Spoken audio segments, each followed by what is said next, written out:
Okay, quick ad-lib piece here. Good morning, Judd here. It's early. I had to run up to the bank. There's some scams going on. So I also got a new can of PB Blaster and some oil. I'm going to fill this up with oil, make sure that the bottom end of the cylinder is getting the oil, and then I'm going to hit it with the new PB Blaster, which hopefully will spray.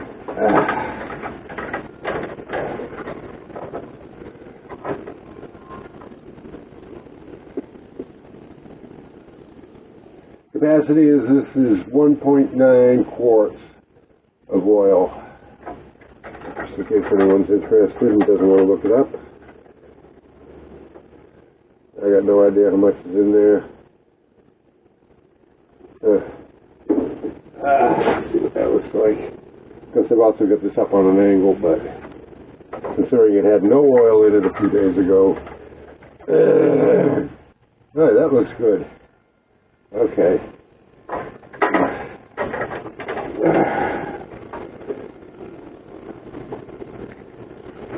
Okay. 10W30 in a warm climate. Okay. Again, I got the spark plug in there just to keep that hole closed. And the new PB Blaster cam has a long straw on it.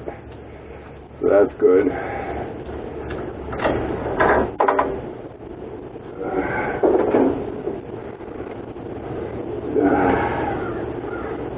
So hopefully it'll shoot good.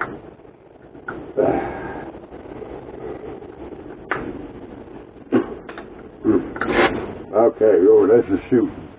Okay, good. Yeah, we'll get some shit in there.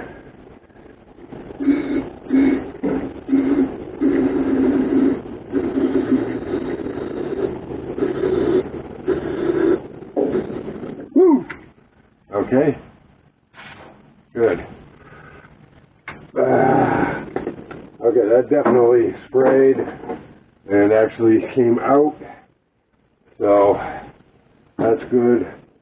And maybe that'll give us a shot at this.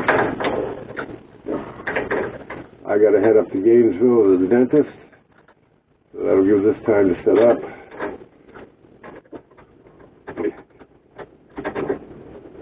There it is. You want to make sure you get those threads right when you put that in. You don't want to cross-thread anything. And we'll just snug that up a little bit.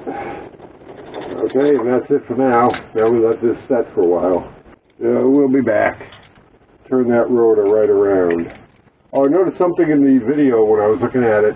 I had the starter was engaged. That limited my backward motion. I didn't realize at the time, because once that gets up to peak, it's not going to let me go anymore. So make sure your starter isn't engaged with the flywheel when you're trying to turn it. Not a car guy, so these are big revelations for me.